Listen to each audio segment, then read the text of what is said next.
এতদিন পরে আমি আজকে একটা বিয়া ইনভাইট পাইছি, তাও কোন জায়গা জানো নি? হাইলাকান্দি।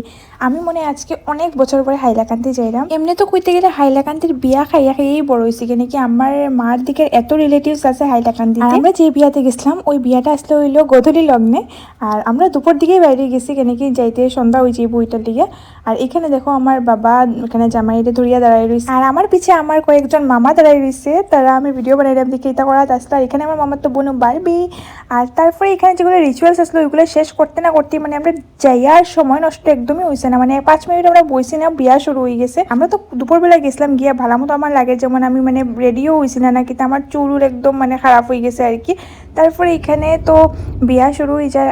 আর জানি না কিতা লেগে ওই দিন বিয়া আসছিল, মানে বেশি মানুষের ভিড় ওর ইতা লেগে নি না কিতা, মানে আলাদা একটা গরম লাগতে আসতো কিতা যে কইতাম। আর এখানে দেখো বউ আই গেছে, বউরে খুব সুন্দর লাগতে আসতো। আর গিয়াই মানে বিয়া শুরু হয়ে গেছে, আমরা গিয়াই কুঞ্জর সামনে গেছি গিয়া। আর লাকিলি জায়গাটাও পাইলেছি একদম কুঞ্জর ফ্রন্টে, মানে পুরা বিয়া আমরা ভালো মতো দেখতে পারছি। আর তারপরে আমি আমার মামাতার লগে এখানে একটু ডান্স করা আসলাম, ভিডিও বানাইতে আসলাম। আর এরপরে আমি আমার মামার থেকে একটু পান খাইলেছি। আর পান খাই এরকম অবস্থা হয়েছে আমি বাইরে হইতে পারলাম না, মুখ থেকে পানটাও পালাইতে পারলাম না। তারপরে বিয়া শেষ হইতে না ওইটাই আমরা খাওয়াত গেছি গিয়া। আর খাওয়াত গিয়ে আমরা প্রথমে খাইছি মিষ্টি, তারপরে খাইছি আমরা ভাত, মানে একবারেই সবকিছু হয়ে গেছে। তারপরে আবার মেয়ের বাড়ির মানুষের জুতাও লুকাই লেছে, যেটার লিগে একটু সময় এখানে ডং তামসা ওয়াত আসলো। তো তারপরে আমরা তো গোড়া হয়ে গেছি। তো আজকের ব্লগটাও তো কি কিরকম লাগছে কইও, ভালো লাগলে লাইক করে দিও। বাই।